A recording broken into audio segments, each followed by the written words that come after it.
No, profesor, se escucha mal. O a mí por lo menos.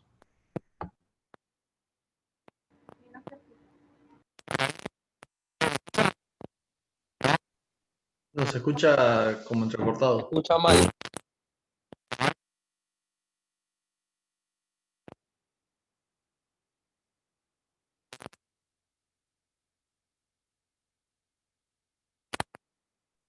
No, no se escucha.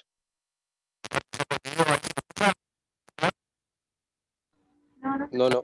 No, no se escucha, profesor. Sigue como entrecortándose.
Se escucha, pero muy despacio, profe. Casi nada. No se escucha directamente casi. Un murmullo.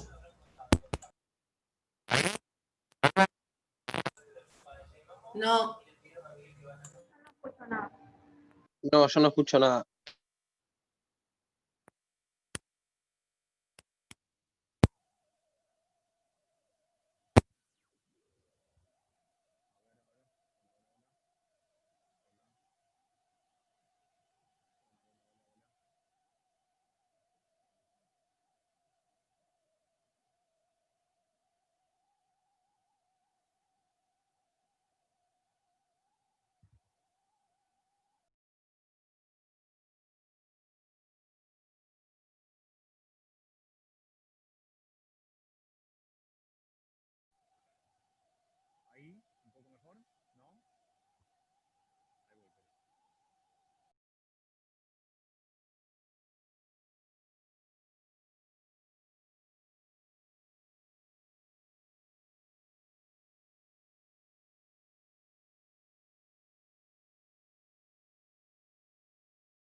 Hola, ¿ahí se me escucha? Hola, Sí, sí. profesor. ¿Ahí sí se me escucha? Sí, puede ahora ser sí. con. ¿Se escucha? Sí. Yo los escucho bárbaro. ¿Qué decía? ¿Puede ser qué? Me dijo. ¿Con tambores de fondo? Sí, un tipo de... No soy yo el de los tambores, como se imaginará. Es un reclamo que hay por aquí. Así que... Pero a mí se me escucha bien, más allá de los tambores de fondo. Sí, se lo escucha bien, profesor. Sí, ya se escucha mejor. Sí. Perfecto. En que ahí intento habilitar la cámara. Mientras tanto, ¿en dónde nos quedamos la clase pasada? ¿Me hacen recordar, por favor? Estamos hablando del seguro, pero no me acuerdo qué vimos. Vimos los caracteres del seguro. Y lo último que vimos era que Alperin decía que la buena fe era uno de los caracteres. Vimos todo ya. La parte general, dice usted que vimos todo, no, todavía no. Los caracteres de los seguros vimos todo eso. Llegamos hasta ahí. La prima, vimos el interés asegurable, el riesgo, los elementos técnicos y los caracteres. Perfecto, bueno. ¿Vimos la clasificación de seguros? No, creo que alguien me lo había preguntado eso. No, clasificación no, llegamos hasta los caracteres del contrato. Bien, vamos a la clasificación entonces. Bien. El seguro, bueno, por supuesto tiene una clase. Cuando estudiamos la parte genérica de los seguros, vemos cómo, según qué punto de vista o qué criterio, cuál es la forma en que se clasifica. En virtud de esto, vamos a tener que el seguro puede ser, según el tipo, la tipología del seguro, puede clasificarse, que es generalmente la clase, la típica clasificación del seguro, en cuanto a su objeto de seguro. Vamos a tener el seguro de daños o seguro de daños y perjuicios, que es la forma más clásica. O sea, sería el criterio según el objeto asegurado, el seguro de daños o seguro de cosas o bienes. Daños patrimoniales es el nombre que le pone Alperin. Tienen los seguros de responsabilidad civil.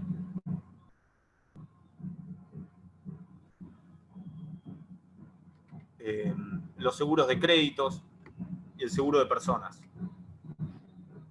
Ahí en el seguro de personas usted tiene el seguro de vida, de supervivencia, seguros mixtos, seguros de accidentes personales, bueno, distintas tipologías. Ahí según el objeto asegurado.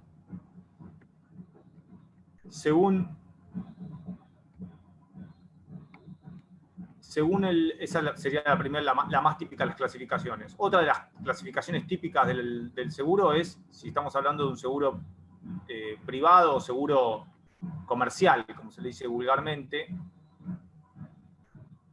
ahí vamos a tener la típica clasificación del seguro,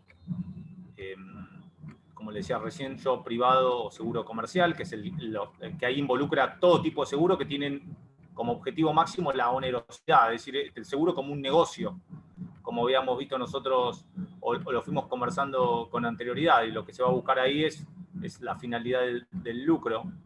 Y ahí entran todos los seguros que a ustedes se le ocurran que tengan esa finalidad de la obtención del lucro. Van a tener, como decía recién, que es llamado seguro privado. Ahí en ese estilo de seguro, el asegurador, ustedes ya saben que el asegurador y asegurado o tomador, digo, el asegurador siempre es una persona de derecho privado. Según nuestra ley, como vimos por arriba, es una sociedad anónima, específica, establecida por la ley. En contraposición de estos Profe, seguros disculpe, privados. el tomador, Sí. ¿qué sería? El Tomador tomador, que es la persona es el que distinta a paga la el que no es seguro. titular del seguro. Exactamente. El asegurado El tomador es el que paga el seguro. Uno puede, las partes puede ser, lo vamos a ver en la próxima clase, les doy parte, voy a dar un popurrí de partes y de la 22400 y de cómo está establecido las compañías aseguradoras. Usted va a tener de parte el asegurado y tomador, y la aseguradora, son las partes en el contrato de seguro, el asegurador, que es compañía aseguradora, el tomador es aquel que paga el seguro, o es el responsable en el contrato de seguro, pero no es sobre quien recae el beneficio, es decir, no va a ser el beneficiario. Bien, entonces, asegurado y asegurador, volvemos a decir, en los seguros privados, la aseguradora es una persona del derecho privado, hay un fin de lucro, es un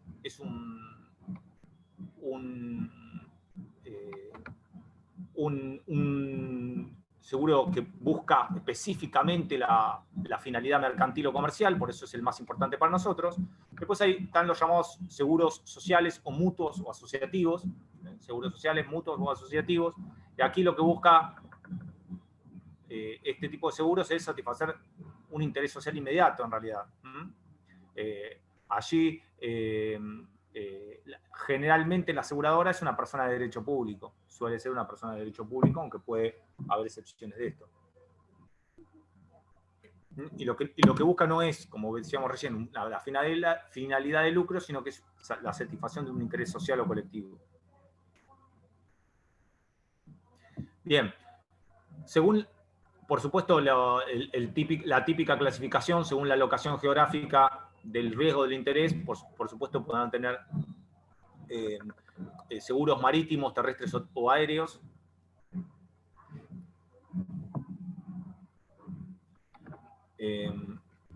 Y por último, según la cantidad de riesgos cubiertos, podrá ser un seguro de riesgo único, contra un solo riesgo, acuérdense lo que hablamos. Puede ser un contrato de universalidad de riesgos o de riesgos múltiples.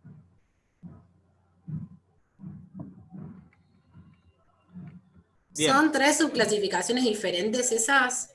¿Único, universal, no, universalidad? Seguro de riesgo único o de universalidad de riesgos o de riesgos múltiples. Son 2. Bien. Eso en cuanto a las clasificaciones. En cuanto a nosotros vimos la clase pasada, interés asegurable, la relación económica ilícita, lo desarrollamos, ¿verdad? Interés asegurable, riesgo y prima. Si nosotros tuviésemos que seguir en un análisis de la 17418, ábranla por ahí, si la tienen por ahí por internet, la 17418, específicamente en su articulado, la voy abriendo yo mientras estoy hablando con ustedes, regula en su artículo 4 lo que se llama la consensualidad del derecho de seguros o del contrato de seguros, que es algo que nosotros ya hablamos en la ocasión pasada cuando hablábamos de caracteres. Bueno, aquí el artículo 4 va a decir que es consensual. Ustedes ya saben, porque lo hablamos, que la consensualidad significa, en realidad, no es otra cosa que los efectos, es decir, los derechos y obligaciones del contrato, quedan perfeccionados o nacen derechos y obligaciones del contrato a partir del momento de la simple manifestación de la voluntad de las partes y su exteriorización, como ustedes ya estudiaron en Derecho Civil Parte General. Por lo tanto, no está subordinado a ninguna otra cuestión, como por ejemplo es la emisión de la póliza. En muchos casos, alguna parte de la doctrina decía que estábamos ante un contrato real porque estaba subordinada a la emisión de la póliza. No es así. La consensualidad está garantizada a partir del artículo 4. Específicamente lo dicen, si ustedes lo leen, dice el contrato de seguro es consensual. Y los derechos y obligaciones recíprocas del asegurador y asegurado empiezan desde que se ha celebrado la convención, aún antes de emitirse la póliza. Fíjense, con claridad, el artículo 4 ya te plantea la consensualidad y no el carácter real del articulado. Bien, ahora, en el artículo 4 establece cómo sería la operatoria. Y fíjense, está la compañera que trabaja en una compañía aseguradora. ¿Está presente? No me acuerdo cómo se llama. Acá estoy, profe, Ahí no me está, anda la Bianco. cámara. No me funciona Perdóneme, la Bianco, cámara, dice- no sé por qué. La perdono, yo tampoco la puse porque se cuelga. Escuche, Bianco, bueno, ahora cuando escuche usted va a ver que va a decir, está mintiendo Bordaisco, pero sepa que la ley dice esto. No, después usted sabe cómo la aplicación en la práctica se da de otra manera, pero lo vamos a conversar. Bien. Está bien. ¿Cómo es entonces? El artículo 4 regula lo que se llama propuesta del contrato. Es decir, hay una propuesta. ¿Cómo sería la operatoria? El agente de seguro es quien realmente busca el negocio. ¿Estamos de acuerdo hasta ahí? Ahora,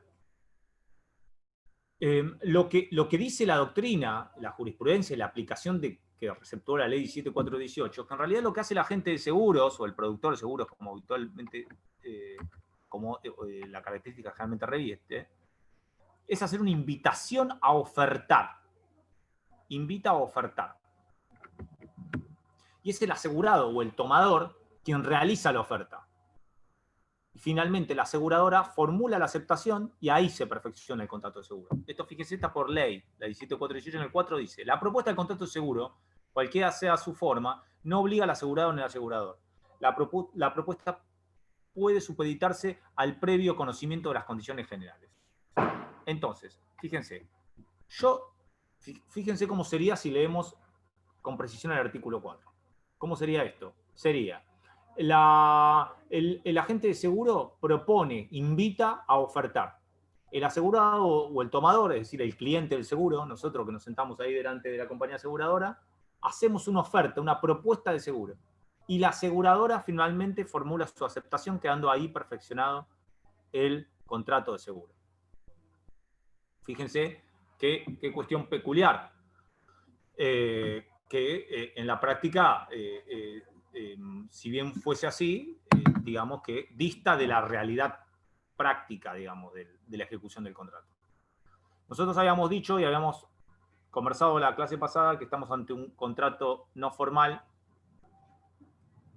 es decir que, como dijimos, no hay disposiciones o solemnidades de los cuales dependa la validez del contrato. Y si yo no las cumplo, carece de validez. Ahora, si nosotros vamos a la realidad práctica, donde estamos hablando de que es una contratación de cláusulas predispuestas o de adhesión, donde hay una práctica contractual habitual, donde la Superintendencia de Seguros emite disposiciones o resoluciones que va estableciendo, regulando y dándole un marco normativo a los contratos masivos, que esto es por la masividad, estamos de acuerdo que hoy la realidad moderna que vive el contrato dista muchísimo de la situación que a veces plantea la ley. Sobre todo si a eso le ponemos los avances tecnológicos, la masificación, cómo se estandarizó todo el proceso, la invasión de datos técnicos y operativos, obviamente el menoscabo de la autonomía de la voluntad de las partes, vamos a ir viendo que realmente esto se da de una manera completamente distinta, pero bueno, es la realidad que tiene la ley y lo que regula la ley en su caso. Entonces, hay una propuesta que el agente de seguros o la aseguradora invita a ofertar, el asegurado o tomador hace su oferta y la empresa tiene la última palabra de aceptar o rechazar el contrato. Bien. Obviamente, hasta que no hay aceptación, no hay el contrato no se da por perfeccionado, lo dice con claridad el artículo 4. ¿Estamos? Esa propuesta dice, el artículo 4, fíjense, y lo volvemos a leer si quieren, cualquiera sea su forma, es decir, supuestamente no exigiría ninguna formalidad. Ahora, estamos de acuerdo, hay además resoluciones de la Superintendencia de Seguros lo dicen así, que la forma que se ha adoptado para todo este tipo de acción contractual es la forma escrita. Es decir, se te pone como un formulario que dice propuesta, al que yo acepto o rechazo. En ese caso va a ser la empresa la que lo haga. Bien. Se exige la manifestación, como vieron recién, para que se dé por perfeccionado. Fíjense que la propuesta no obliga hasta que no haya aceptación. Se exige que la propuesta escrita por el asegurado y tomador esté por escrito y que haya una manifestación positiva de la voluntad del asegurado. O sea, la aseguradora, la empresa aseguradora. Tiene que haber una manifestación positiva de la empresa aseguradora respecto a la propuesta que efectuó el asegurado. El silencio de la aseguradora no vale aceptación. Y eso está claro, y además de la doctrina y jurisprudencia ratifican esta situación. El consentimiento o el silencio de la aseguradora no vale como aceptación. Es decir, debe emitir en forma positiva una manifestación de su voluntad de aceptar esa propuesta y de perfeccionar el contrato. Bien. Es distinto a la propuesta de la prórroga. Fíjense, en el artículo 4, último párrafo, habla de la propuesta de prórroga del contrato, se considera aceptada por el asegurador si no lo rechaza dentro de los 15 días de su recepción. ¿Qué quiere decir esto? Fíjense, a diferencia de la propuesta de contrato, requiere una manifestación positiva de la voluntad de la aseguradora, a diferencia de la propuesta de prórroga. ¿Esto qué sería? Ya tenemos ejecutado un contrato que ya lo hemos llevado adelante, bueno, lo queremos prorrogar como partes. Bueno, en este caso, fíjense que ahí la ley sí le va a permitir, va a decir que sí, la aseguradora no se manifiesta dentro de los 15 días de que se le ha efectuado la propuesta, ahí sí entiende que se va a considerar aceptada. Si no la rechazó dentro de los primeros 15 días, se entiende que la aceptó. Esto está claro en el artículo 4, como decía yo, infine, y lo divide del seguro de personas, por supuesto, por el fin social que tiene este tipo de seguros, la importancia aparte porque revela derechos que son de la integridad física. Bien. Bien, propuesta para. Entonces ya hubo la propuesta que hizo el asegurador, hubo la aceptación por parte del manifiesta de la aseguradora, y en el caso de prórroga, bueno, esta presunción, que si pasado, esta estimación, que el silencio sí vale aceptación, si pasaron 15 días y no se manifestó respecto a la ejecución de la prórroga. Bien. Siguiendo la línea del análisis de la 17.418, pasaríamos a analizar el instituto de la reticencia.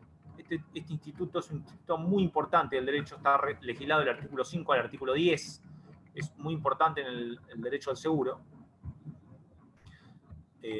Tiene centralidad en cuanto a su importancia, ha tenido mucho análisis jurisprudencial y doctrinario. Vamos a tratar de explicarlo lo más rápido posible. Voy a intentar con toda velocidad terminarlo hoy para dejarnos para la semana que viene lo restante, para el lunes. El lunes que quedamos, ¿no? Tenemos clase el lunes al mismo horario, ¿verdad? Perfecto. Les prometo que va a ser sin candombe el lunes. ¿Podría ser más temprano el lunes, profe? Si todos están de acuerdo, después vemos. Yo no tengo ningún problema. Si están todos de acuerdo, no tengo ningún drama. Pónganse de acuerdo. ¿Usted dice que tipo 10? Claro. ¿O 9? No sé, a la hora que todos estemos más o menos de acuerdo. 6 de la mañana. No, bueno, 9, 10. 9, Igual queda grabado. No, el tema que algunos hacemos otras cosas. Me imagino, en un fin de semana largo, Espinosa tiene planes mucho mejor que escucharme a mí. Estoy seguro de eso. Pero no tengo ningún problema. Pónganse de acuerdo y avísenme. Solo les pido eso. Avísenme, yo por la mañana no tengo drama. Bueno, vuelvo. Reticencia. Présteme atención, es un instituto muy, muy importante en el derecho del seguro. Muy importante. ¿Qué significa esto de la reticencia? Acuérdense, artículo 5 al 10. La reticencia es, en realidad, la omisión de información o falsa declaración. Eso es la reticencia. Omisión de información o falsa declaración. Ustedes me dirán, ¿de qué manera? Miren, en el contrato de seguro, ustedes saben que el objeto del contrato de seguro, ¿cuál es para la aseguradora? ¿Cuál es el objeto? Ya lo dijeron la clase pasada. ¿Cuál es? A ver. ¿El riesgo no? El riesgo, exactamente. La asunción de riesgo por parte de la aseguradora. Bien, Espinosa, bien. No se quiere levantar temprano, pero está atento con el tema del seguro. Entonces, el riesgo... Ahora, sería, digamos, los múltiples riesgos que amenazan un bien a una persona. Ahora, la pregunta es, ¿la compañía aseguradora puede conocer con detalle específico cuáles son todos los riesgos que va a asumir? Específicamente, ¿puede conocerlos todos los riesgos que va a asumir con claridad? ¿Por sí solo, a su mirada, con su sola mirada? No. No es como cuando yo contrato, qué sé yo, otros tipos de bienes o de servicios que yo puedo conocer con mi propio ojo todas las circunstancias que hacen a un verdadero o análisis verídico del verdadero estado del riesgo. ¿Qué va a necesitar la aseguradora? Y va a necesitar de la información que le dé el asegurado o tomador respecto a los riesgos que amenazan. Sí o sí va a necesitar. Entonces, ¿qué es este instituto de la reticencia o falsa declaración? Es más, va a ser una obligación, que la vamos a ver en la clase que viene, que son los 2 temas que voy a dar, va a ser una de las obligaciones que va a tener el asegurado. Es decir, va a tener la obligación de decir, de explicar y dar un cuadro verídico del estado de riesgo, del verdadero estado de riesgo. Entonces, el asegurado está obligado a declarar fielmente las verdaderas condiciones de riesgo, como decíamos recién. Ahora, si falta, si no dice, si omite decir el verdadero estado de riesgo, si omite, hay una omisión del verdadero estado de riesgo, estamos ante esta reticencia. Omite, está en una situación de reticente. Yo no te cuento. Si miente, si no dice, si miente, me declara falsamente, estamos ante una falsa declaración. ¿Se entiende? En un caso oculto, en otro caso declaro falsamente. Miento. Y entonces, ¿qué pasa si yo hago esto? Si yo oculto, omito decir todo lo que sé o declaro falsamente, me encuentro con que la contratación que llevo adelante es una contratación... contraté algo que no era lo que quería contratar, es decir, hay un error, se puede dar un principio de error esencial en la contratación por parte de la aseguradora. Esto ustedes lo vieron en parte general del derecho civil. Entonces estaría ante un error esencial por parte de la aseguradora. Entonces contrató algo que no era lo que quería contratar porque le omitieron o falsamente declararon. Y esto además, ¿qué va a poner? No solamente pone en juego el contrato, cualquier tipo de contrato, como lo pone en juego el error esencial, sino que además en un contrato como este, que está atado a cuestiones operativas y económicas, la pone mucho más en juego. Porque si yo te omití o falsamente declaré respecto de los riesgos, ustedes se acuerdan que yo les conté que gracias al auxilio de la estadística se produce una estandarización y homogenización de riesgos, sumas aseguradas y primas. Por lo tanto, si cambio los riesgos, seguramente va a cambiar la prima, va a cambiar la suma asegurada, se va a producir una modificación total del sistema del contrato. Yo les contaba, la clase pasada charlábamos sobre la situación, por ejemplo, de quien asegura un automóvil en un lugar que tiene baja siniestralidad y lo lleva a utilizar en un lugar de alta siniestralidad. Bueno, imaginen esto, si yo te oculto ese riesgo, por supuesto no va a ser... rompe el jaque el sistema operativo del seguro. ¿Esto se entiende? Bien. Hágame que sí con la cabeza y yo con eso estoy feliz. Gracias. Sí, profe. Bien. Gracias, Bianco. Entonces, ¿cómo opera? O sea, ¿entienden el espíritu lógico, digamos, y la naturaleza o la función jurídica que establece esta figura de la falsa declaración o reticencia? Ahora, ¿qué dice el artículo 5? El artículo 5 dice: toda declaración falsa o toda reticencia, lo leo, de circunstancias conocidas por el asegurado, aún hechas de buena fe, que a juicio de peritos hubiese impedido el contrato o modificado sus condiciones si el asegurador hubiese sido cerciorado del verdadero estado de riesgo, hace nulo el contrato. Vamos a analizar este artículo 5, donde establece proceso de la falsa declaración o reticencia. Entonces, primero, toda falsa declaración o reticencia, dice el artículo. ¿Qué tenemos con falsa declaración o reticencia? ¿Cómo hago para que vamos a analizar parte por parte? Que exista falsa declaración o reticencia tiene que darse en cuanto a que la información que tenía que prestar el asegurado o tomador, ya sea por acción u omisión, no me da un cuadro veraz del estado de riesgo. ¿Estamos de acuerdo? ¿Sería eso? Es decir, la información que tiene que darme el asegurado o tomador, ya sea por una acción o por una omisión, no me presenta el cuadro verídico del estado de riesgo. Bien. ¿Y cómo me da la información el asegurado? ¿Cómo me da la información el asegurado? Y el asegurado me la da. Hay dos sistemas, o hay tres, porque siempre hay un mixto. Ustedes saben, en el derecho siempre está el mixto que engloba ambos. El primer sistema es el sistema denominado del cuestionario o de la declaración espontánea. Serían los dos sistemas. Primero, vamos al de la declaración espontánea. ¿Cuál sería el de la declaración espontánea? Sería el asegurado, al momento de llevar adelante la contratación del seguro, lo que hace es expresar. Farías, me lo silencia que la escucho, se me cuelga ahí. Perdóneme. Lo que haría entonces en ese caso es hacer una declaración espontánea, expresar todos los riesgos que hacen al verdadero estado de las circunstancias del riesgo del caso del seguro. Es decir, le van a dar un papel donde va a poner todos los riesgos que amenazan.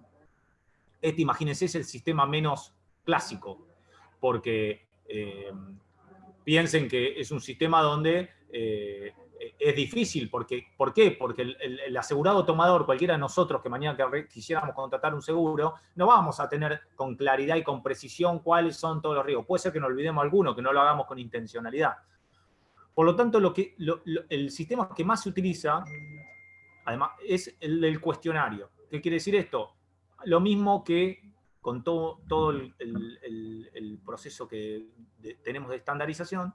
De la misma manera, lo que hace el cuestionario es, la empresa me predispone o pone delante un formulario que ya está preestablecido y analizado por la Superintendencia de Seguros, donde me hace un montón de preguntas que yo debo contestar para que la empresa pueda evacuar el verdadero estado de riesgo. ¿Estamos de acuerdo?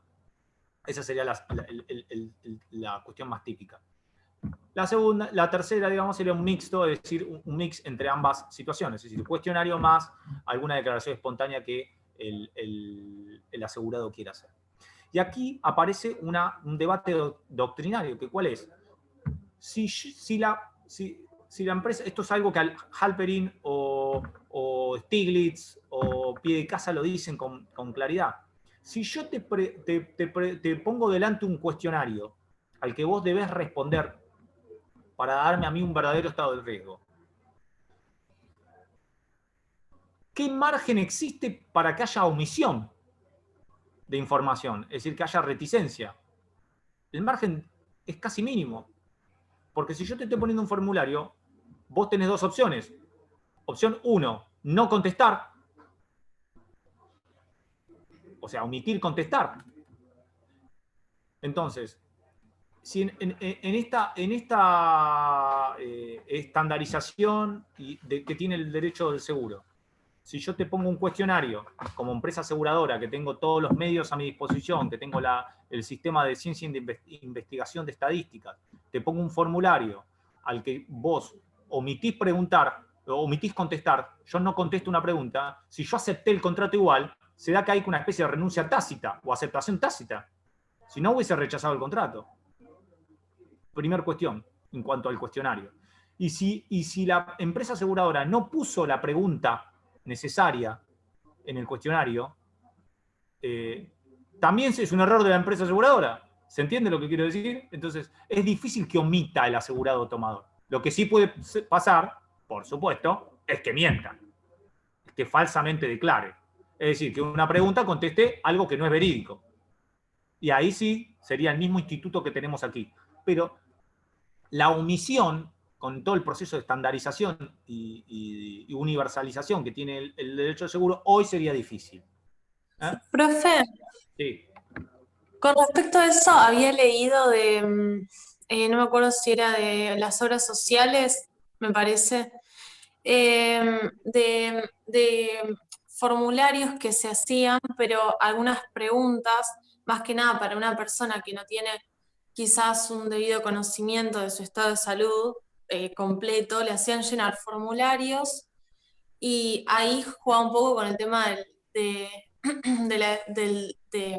tema del consumidor en sí y de que quizás eso de que sean preguntas medio ambiguas o que el que está llenando el formulario no puede responder también genera que quizás omisiones, pero no con intención, no con dolo.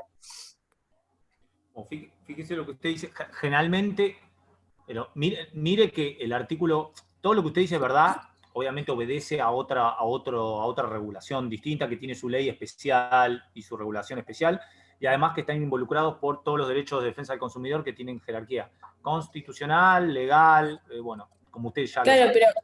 Pero sí, específicamente, ojo con la buena y la mala fe. Fíjese que el 17.418 dice, incluso hechas de buena fe.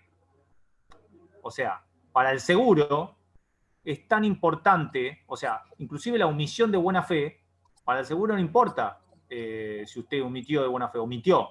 ¿Se entiende lo que quiero decir? No está tan vinculado con el dolo o la culpa, en este caso. Ahora vamos a ver... Pero no se podría...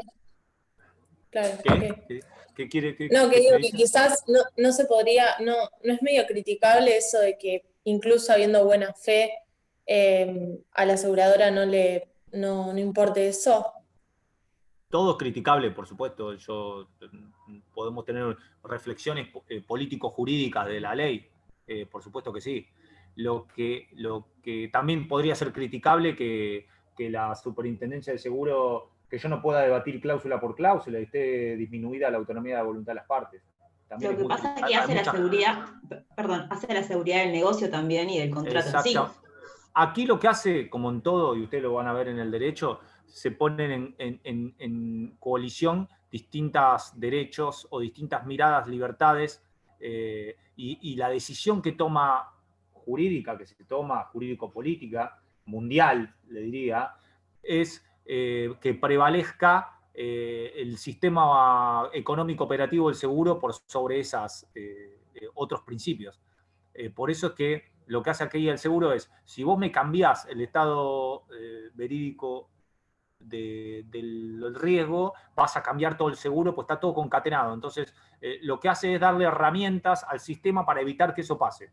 Por supuesto que es debatible, Caparrós, digo, es debatible, como todo en el derecho es debatible. Pero hoy la normativa se establece así en la mayoría de los países del mundo, y porque lo que busca es lo que decía un poco Bianco, la seguridad jurídica y económica de que pueda girar ese proceso, porque es un contrato que es masivo, que es absolutamente necesario en términos sociales, económicos y jurídicos para el mundo, para las sociedades modernas.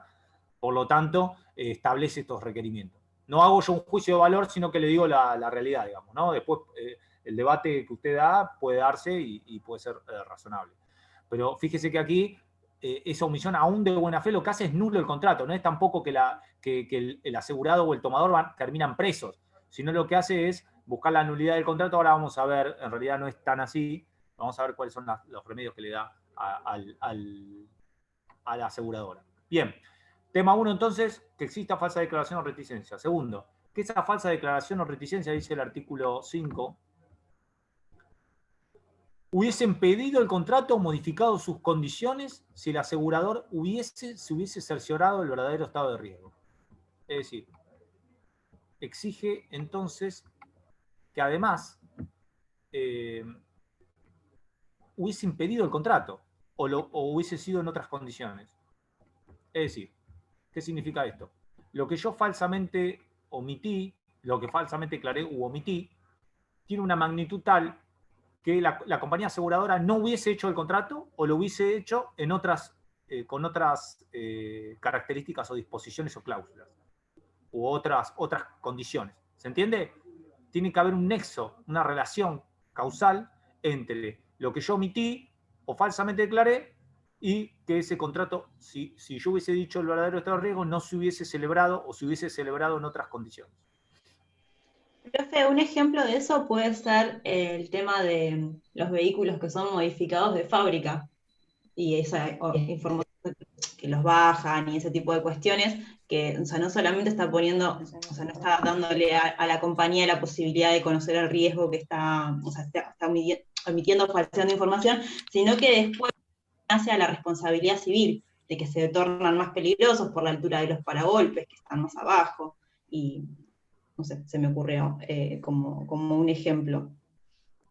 Dice un ejemplo de que hubiese impedido el contrato, hubiese... Exacto, pero Claro, no solamente por impedir el contrato, sino también por la seguridad que da, digo, por una cuestión de, no sé si de orden público es la terminología, pero ellos, o sea, la compañía, al asegurar ese vehículo y otorgarle cobertura de responsabilidad civil, también, o sea, después tiene que responder por eso, o sea, por ese vehículo en la calle asegurado bajo las condiciones que no son las requeridas. A eso me refiero. Bueno, si en el caso es especial que usted dice, Fabiola, que la verdad que no conozco la práctica, pero puede pasar, que, es decir, la compañía aseguradora no asegura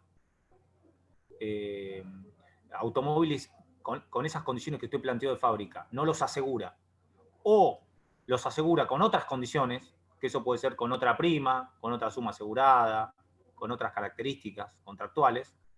En tal caso, si yo hubiese omitido falsamente declarado, sí, configura lo que usted dice. Es decir, vamos a suponer una compañía que en su operatoria no, voy a poner un ejemplo burdo, una compañía que en su operatoria, por ejemplo, no asegura personas más... Nico, ven cachito.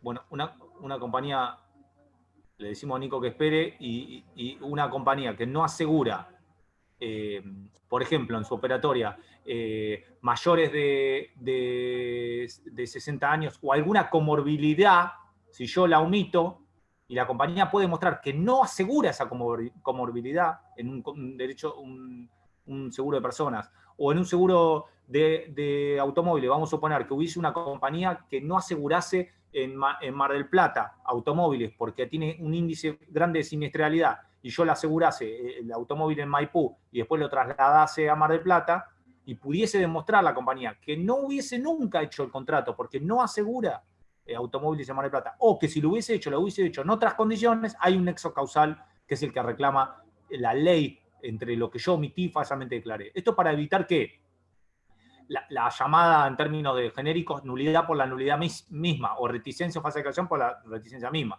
Es decir, yo hice, no omití o falsamente declaré una información que es absolutamente irrelevante, y después quiere venir la aseguradora a anular el contrato. ¿Se entiende?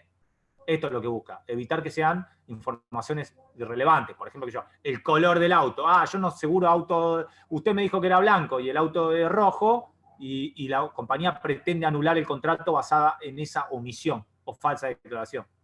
¿Se entiende? Bien. Sí, de todas formas es muy difícil también después mantener ese tipo de rechazos. Más que nada por la oponibilidad, o sea, a los terceros. Por ahí el daño propio, si se puede rechazar, es más sostenible, no por el color, ¿no? Sino por el otro tipo de cuestiones, pero a los terceros, como hay una especie de fin social, si se quiere, o no sé si tampoco es la terminología, pero es mucho más difícil rechazarle a un tercero que... Pero usted habla de rechazar, ¿qué dice, Bianco, usted? ¿Rechazar qué? En ese caso, en cuestiones, cuando la responsabilidad civil me refiero, cuando... pero escuche, acá todavía no tiene contrato, no es que se produjo el siniestro, no hay siniestro todavía. Pero yo hice un contrato y omití información, o declaré información falsa. Y la compañía lo aceptó. Y a eso me refiero, pensé que estábamos en esa instancia, que la compañía acepta el contrato con información falsa. Sí. Así, estamos, en esa instancia estamos, pero no entendí la parte de la responsabilidad, no entendí a dónde iba usted. No, que usted decía que hay que demostrarlo y es difícil probarlo, para que no se caiga o sea, para que no se caiga en el hecho de decir que la compañía no asegura autos rojos, por ejemplo. Que es correcto. Mire, yo lo que estaba diciendo es esto. Entre estamos hablando específicamente de omisión o de falsa declaración o reticencia. La jurisprudencia, la doctrina, la ley requiere que haya trascendencia y nexo causal entre lo que yo omití o falsamente declaré y el verdadero estado de riesgo. Más allá de que se produzca o no se produzca el siniestro. Bien. No se produjo el siniestro. Supongamos que no se produjo. Bien. No hay siniestro, no hay nada, no pasó nada. Pero yo omití y falsamente declaré. No es requisito que se produzca el siniestro para esto. Perfecto. Bien. Entonces, tiene que haber nexo que impide o modifique. Esto es importante. Tiene que haber trascendencia, como decíamos, y para que haya reticencia o falsa declaración, tiene que impedir o hubiese impedido o modificado el contrato si yo hubiese conocido, si la compañía aseguradora hubiese conocido el verdadero estado de riesgo. Tendría que haberlo impedido o modificado. Va a depender, por supuesto, todo esto depende del tipo de seguro de que estemos hablando. Siguiendo con el artículo 5, dice: toda declaración falsa o reticencia de circunstancias conocidas por el asegurado, aún hecha de buena fe, fíjense la potencialidad, lo volvemos a decir, que hubiese impedido, a juicio de peritos, hubiese impedido el contrato o modificado sus condiciones. Bueno, aquí habla de a juicio de peritos. ¿Y esto qué significa? Estamos hablando del espíritu de la reticencia. Significa que va a exigir una prueba tasada, prueba exclusiva, que es la del juicio de los peritos. Por lo tanto, a juicio de peritos, esto va a exigir que haya una pericial, son peritos específicos de la compañía aseguradora, específicos del sistema del seguro, ¿no? Perito del seguro. Que si... ¿Y qué va a emitir? ¿Sobre qué va a decir el perito? ¿Sobre si yo mentí o no mentí? No, porque el perito no puede decir si yo mentí o no mentí. Lo que va a así decir el perito es que las circunstancias que fueron omitidas o falsamente declaradas por el asegurado tomador, estas hubiesen impedido el contrato o hubiesen modificado sus condiciones. Eso es lo que va a decir el perito asegurador. Es decir, ¿qué va a decir? Vamos a suponer, la compañía aseguradora va a decir, bueno, el supuesto que pusimos del auto de color rojo, va a decir, no, es verdad, está la compañía aseguradora, la compañía donde trabaja Bianco Seguro, Sociedad Anónima, no asegura autos rojos. No está en su operatoria, o si los asegura con el doble de prima. Por lo tanto, el perito por eso es un perito del seguro, va a específicamente establecer, digamos, el nexo causal. Su pericial va a ser respecto a que si las circunstancias se hubiesen conocido por el asegurado, hubiesen impedido o modificado el contrato. Acá sí se exige una prueba tasada o prueba exclusiva, porque lo dice la ley. Sí o sí tiene que ser el perito. Ahora, por supuesto que yo falsamente declaré u omití las circunstancias, la voy a poder probar con cualquier medio de prueba. Es decir, que yo mentí, que dije que el auto era rojo, lo voy a probar con todos los tipos probatorios que a ustedes se les ocurra que yo pueda acompañar para demostrar que el auto era rojo. ¿Se entiende esto? La prueba pericial es exclusivamente para establecer el nexo causal entre la omisión y que esta omisión hubiese impedido o modificado las condiciones del contrato. Profe, entonces, ¿cuál es la prueba tasada? La pericial. Prueba de peritos, como dice el artículo 5, solamente para el nexo causal entre omisión y falsa declaración y la celebración del contrato o no celebración en condiciones o no celebración. Eso es lo que va a demostrar. Solo eso. Ahora, si yo, por ejemplo, tengo que demostrar que mintió el asegurado tomador o que omitió, lo demuestro con cualquier tipo de prueba. Testigo, documental, la que se me ocurra. ¿Estamos? ¿Entiende esto, Grecia? ¿No? No, porque Mire. llamo al perito en ese caso. ¿Y para qué lo llama el perito? ¿Qué va? ¿El perito va a demostrar que Bordaisco mintió? Que es un adivino el perito. Ah, sería como... Está bien. Vamos al ejemplo del auto rojo, que es burdo, vuelvo a decir, no es real. No. Del auto rojo. Yo voy a tener que demostrar que me dijo que era blanco y el auto es rojo. ¿Estamos de acuerdo? Esa es la omisión o la falsa declaración. Bien. ¿Cómo lo voy a probar? Con todo el marco probatorio que a usted se le ocurre. Foto, la prueba documental de fábrica que dice que el auto salió rojo, testigos que dicen que lo vieron y que el auto es rojo, lo que a usted se le ocurre. ¿Sí? De esa forma usted muestra que el auto era rojo. Ahora, si usted tiene que demostrar el nexo causal entre que el auto es rojo y que la compañía de Bianco Sociedad Anónima, no hubiese nunca asegurado un auto rojo, o si lo hubiese asegurado en condiciones distintas a lo que lo aseguró, eso usted solamente lo demuestra por un perito del seguro. ¿Qué va a hacer el perito del seguro? Un dictamen pericial que va a decir, la compañía Bianco Sociedad Anónima en 40 años de prácticas en nuestro país nunca aseguró un auto rojo.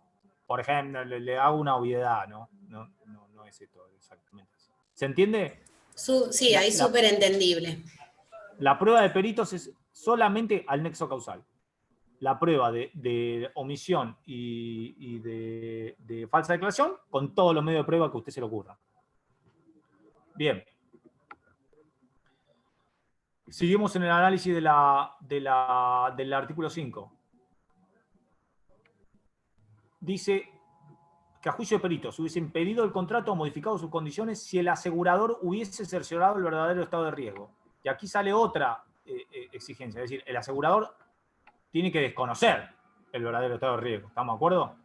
Si se demuestra que el asegurador conocía las circunstancias que fueron falsamente omitidas o falsamente declaradas, no hay reticencia, porque vos ya las conocías.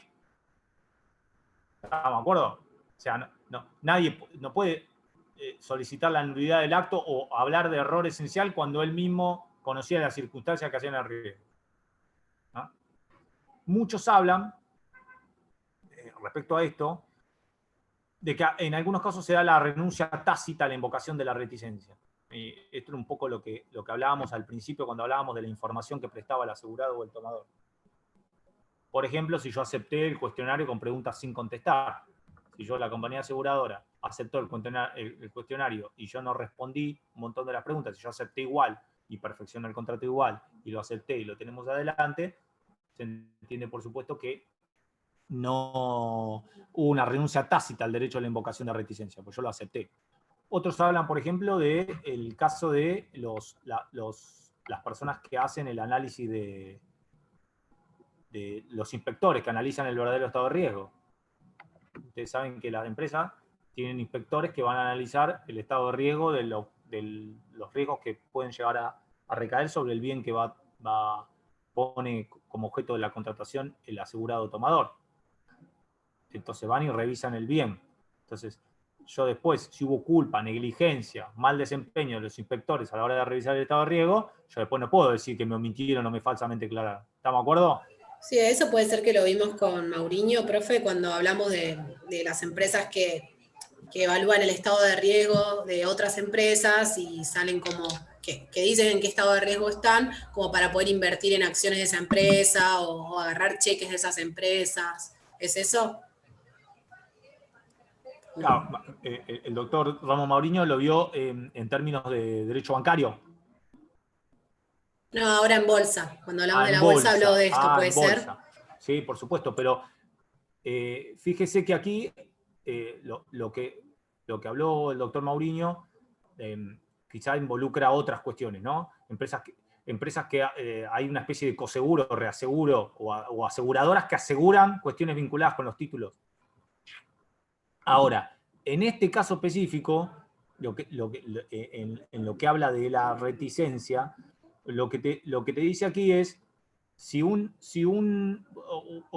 los inspectores que analizan el riesgo van a un inmueble para ver si el inmueble corresponde y tiene todo lo que dijo o declaró en el formulario el titular o un automóvil, por ejemplo. Yo después no puedo, como empresa, decir que hubo omisión o falsa declaración porque hubo negligencia de mi inspector. ¿Se entiende? Si el inspector fue y revisó, después ya está, listo. No. Volvemos a la misma situación que hablábamos antes.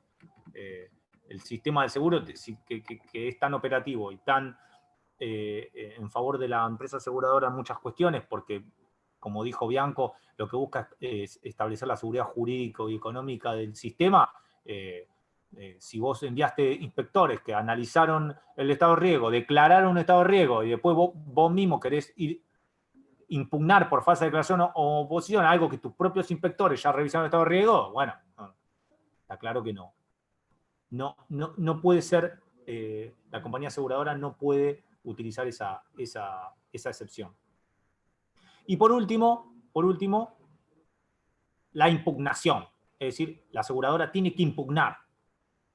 ¿Qué significa esto? La compañía aseguradora tiene que, esto no se produce de oficio, la compañía aseguradora tiene que impugnar y decir, usted declaró falsamente o omitió. Esto está establecido en el artículo 5, última parte. Dice que el asegurador tiene que impugnar el contrato durante los 3 meses de haber conocido la reticencia o falsedad. Tiene que impugnar de los 3 meses que conoció la reticencia o la falsa declaración. ¿Estamos? Tiene que impugnar. 3 meses.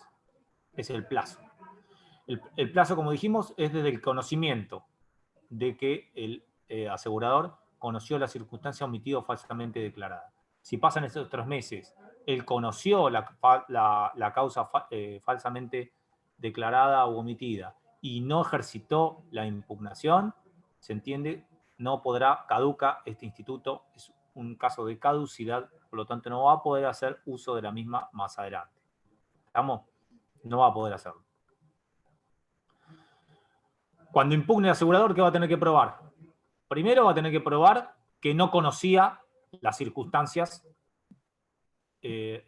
omitidas o falsamente declaradas. No las conocía. Segundo, va a tener que probar que hubo falsa declaración y reticencia. Tercero, va a tener que probar que si él hubiese conocido las circunstancias que le fueron retenidas o falsamente declaradas, no hubiese contratado o hubiese contratado en otras condiciones. Eso lo prueba con juicio de peritos, exclusivo, prueba tasada. Y por último, por supuesto, va a tener que probar el momento en que tomó conocimiento y que está dentro del plazo de los 3 meses. Bien. Así terminamos con reticencia. Efecto de la reticencia. Yo ya le dije, es tenido, incluso Alperin lo dice, como un vicio de la voluntad. Profe, antes le puedo hacer una pregunta. Sí. La reticencia sería solo la omisión de la información y aparte es la falsa declaración, pero el concepto de reticencia es la omisión de la información, ¿no? Claro, reticencia se le dice a la omisión. Ahora, el instituto en el derecho del seguro se le dice reticencia a todo. Pero sí, está bien lo que usted dice. Porque el artículo dice toda declaración falsa o toda reticencia, como que lo separa. Reticencia sería la omisión, pero se utiliza el nombre reticencia para hablar de las dos cosas. Fíjese que el título de la sección 2 de la ley dice reticencia. Bien. Vamos a los efectos. Como yo le dije, vicio de la voluntad. Mismo Alperin lo dice. Vicio de la voluntad.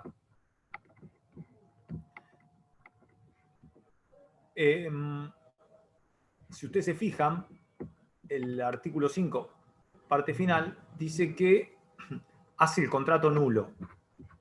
Bueno, la doctrina ha demostrado que no es que hace el contrato nulo, es una exageración, sino lo que hace es lo convierte en anulable. No es una nulidad absoluta, sino que es una nulidad relativa. Porque va a haber otra opción que va a tener la compañía aseguradora, que va a ser la de readecuación del contrato afectado. Si fuese nulo, no tendría ningún tipo de posibilidad de esto. Ahora, lo convierte en anulable.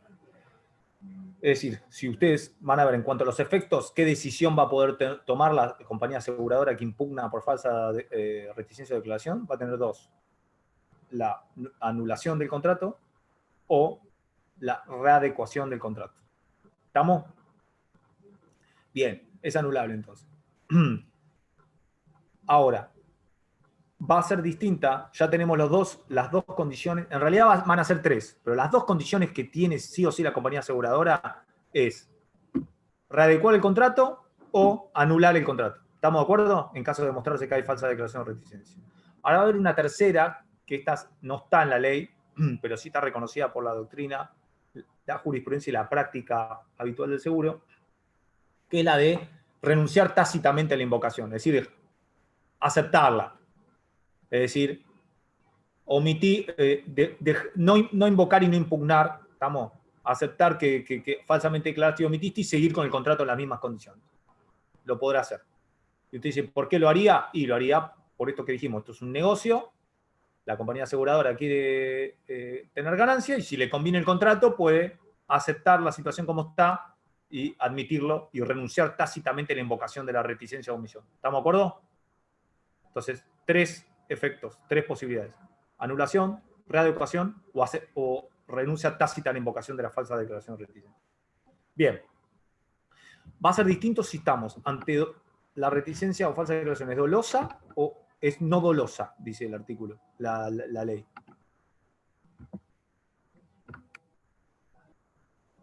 Si es dolosa, fíjense, está regulado en el artículo 8 de la ley.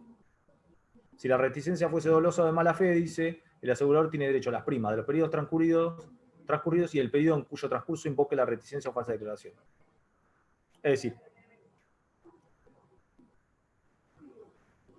aquí se entiende que yo, si es de mala fe, entonces yo voy a anular el contrato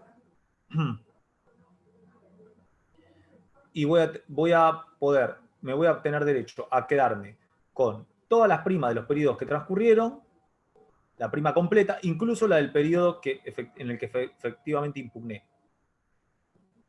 ¿Qué quiere decir esto? Anulo, como si nunca hubiese existido el contrato, y me quedo con las primas como castigos, una sanción que implica la ley en el artículo 8 al que actuó con dolo o mala fe.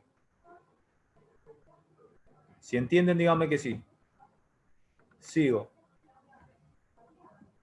Ahora, solamente voy a poder anular, si usted lee en el 8 pareciera ser que solo puedo anular el contrato. Bueno, la doctrina hizo una interpretación integral del articulado y también le permite, aún en caso de dolo o mala fe, readecuar. ¿Estamos? Entonces la empresa va a poder readecuar también el contrato. ¿Qué significa esto? La empresa se sienta y dice, bueno, el verdadero estado de riesgo, si vos me hubiese dicho que el auto era rojo, yo te hubiese asegurado una prima al 20% más. Así que sentate, modificamos el contrato y vamos para adelante. Readecuamos el contrato al verdadero estado de riesgo. Bien.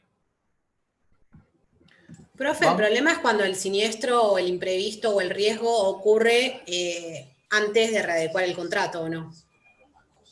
No, a ver, el problema, hay muchos. Pero bueno, uno de estos, y ahora lo vamos a ver, ¿qué pasa si se produce el siniestro en el plazo de impugnación? Hay distintos supuestos. Bien. ¿Qué pasa si es no dolosa? Bueno, la no dolosa está establecida en el artículo 6, dice falta de dolo, que lo podrán ver. Cuando es no dolosa, el asegurador, a su exclusivo juicio, dice el artículo 6, puede anular el contrato restituyendo la prima percibida con deducción de los gastos o reajustarla en conformidad del asegurado al verdadero estado de riesgo. ¿Estamos? ¿Eso qué quiere decir? Tengo dos opciones, que también se sostienen en el caso del dolo, como les dije yo, que se aplica.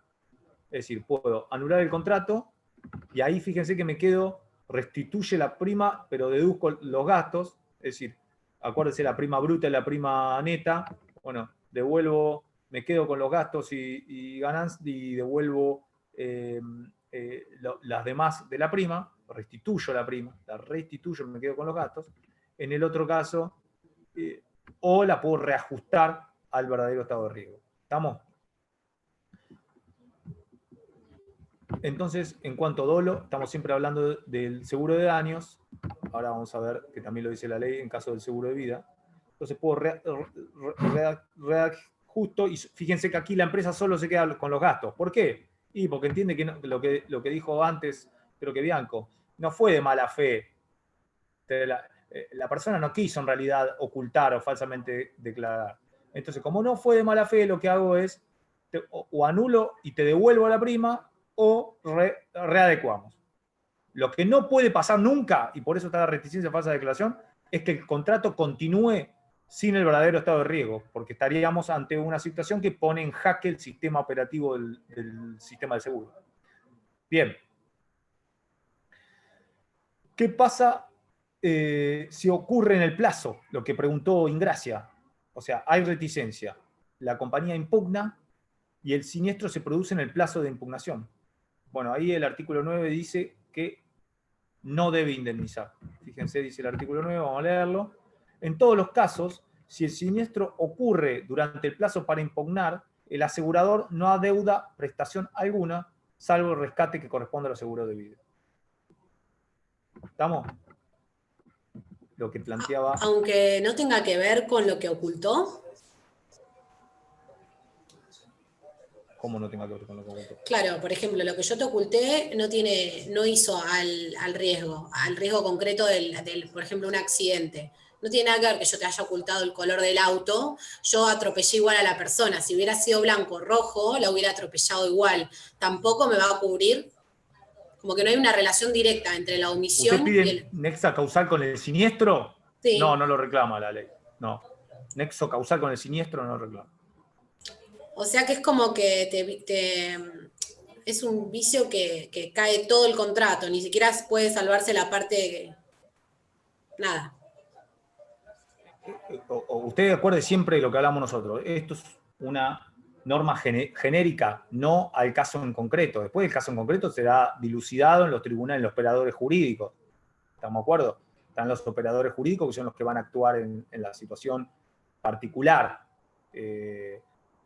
Todo va a depender. La ley dice que el nexo causal que se exige es el de la omisión o falsa declaración. No que la omisión o falsa declaración tenga vínculo o nexo causal con el siniestro. No lo solicita. Ahora, el artículo 9 establece una salvedad. Dice, salvo el rescate en el seguro de vida. Y aquí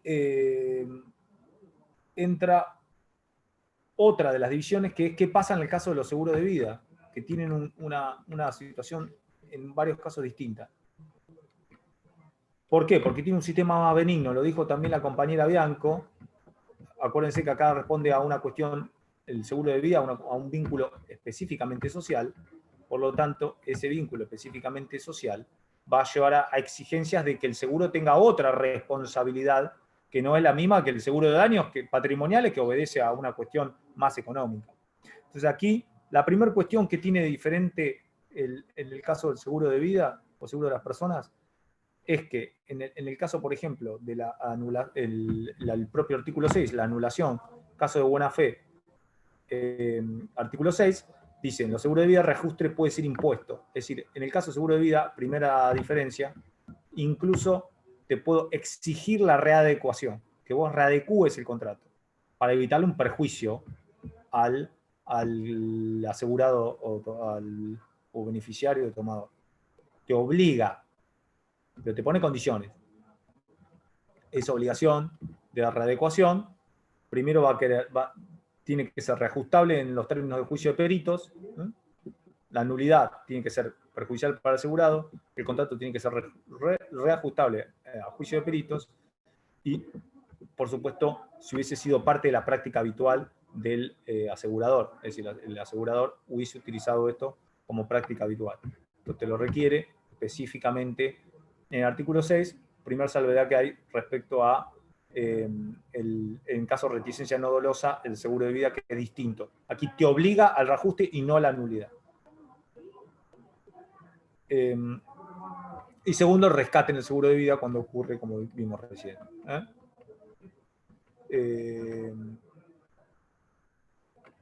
Está claro que en el sistema de seguro se da mucho más la falsa declaración. Fíjense que la falsa declaración o reticencia se suele dar muchísimo más en el seguro de vida que en el seguro de daños, y justo en el seguro de vida o seguro de personas es donde más se prioriza la conservación del contrato y la protección del asegurado. Así que eso se da así en la práctica. Recuerden, como yo les dije antes, que este es un sistema que está basado en el error de hecho esencial, ¿no? Es un vicio de la voluntad negocial, diferenciado, legislado por ley especial.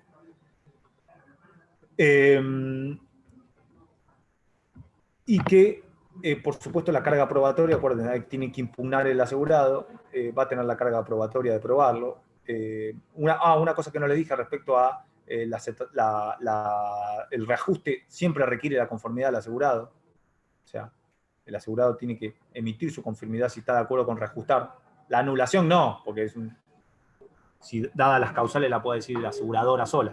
Pero en el caso de que readecue el contrato, sí o sí tiene que tener la cuestión del asegurado. Profe, Bien, sí. pero si no lo quiere readecuar, la empresa lo puede anular, ¿o no? Se anula, exactamente. Si el asegurado decide no readecuarlo, se anula. Profe, ¿rescate es lo mismo que readecuación? No, el rescate es el precio, sería la suma asegurada en el derecho del seguro de vida. Es decir, porque no te va a decir, yo no te puedo decir que te aseguré en plata tu vida, sino que es un rescate en el seguro de vida. Se le denomina así a la indemnización, si se quiere, en caso de que se produzca el siniestro, que sería la muerte. Por lo tanto, en este caso lo excluye.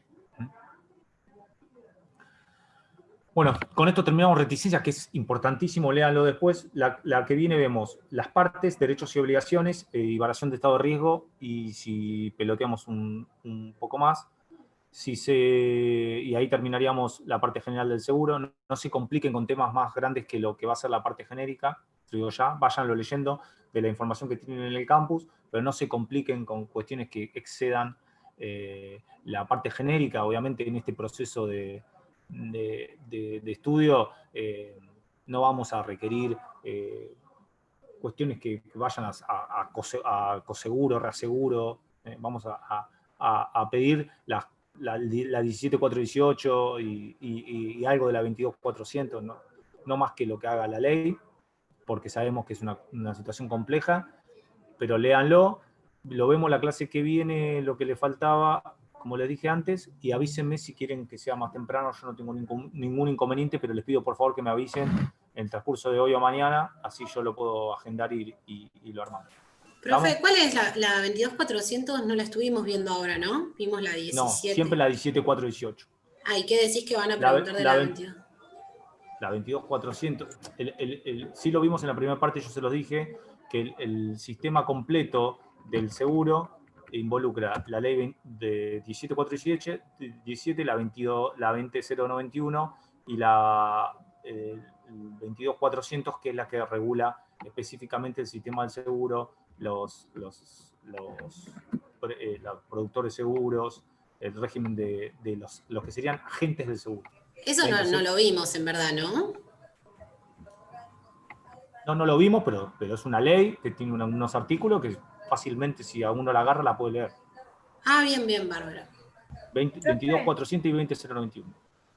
¿Y las clases de seguros, que es la unidad 12, con lo que está en el campus, alcanza? Usted se refiere a seguro de daños, específicamente el análisis de cada uno de los seguros. Claro, de trans, sí, de automóviles. Ley y campus. No vamos a pedir más que la ley. Ok, gracias. Profe, ¿qué queda por ver el lunes? Derechos y obligaciones de asegurador y asegurado, variación del estado de riesgo, plazo y prescripción. Con eso me doy por terminado en el derecho de seguro. Acuérdense, solamente parte general. No vaya más que parte general. No vamos a tomar más que eso. ¿Alguna más? Gracias, profe. Bueno, que tengan buen fin de semana. Avísenmelo del lunes, por favor. ¿Cómo le avisamos? Publíquelo en un edicto en el diario La Capital. Profe, ¿cuál sería el horario? ¿Cuáles serían las dos opciones de horario que le queda bien a usted? Así ponemos dos opciones y votamos entre todos. Y ahora hágalo al revés. Haga usted la propuesta y yo le digo, a ver qué sería. 9 o 10:30, ponele. O 9 y 11 si quieren, no sé. Va a ser 29 No, grados el lunes, chicos. yo no tengo problema. Usted ponga, puedo a las 9, puedo a las 11, puedo a las 6, ya le dije, pero no estaba muy de acuerdo, no me acuerdo quién era. No tengo problema. Listo, gracias, profe. Bueno, buen fin de semana, nos vemos el lunes, después fijen el horario, Buen fin de les pido semana. avísenle a los chicos del centro así me avisan. Gracias. De Bueno, acuerdo, gracias, dale. profe. Hasta luego. Chau, chau.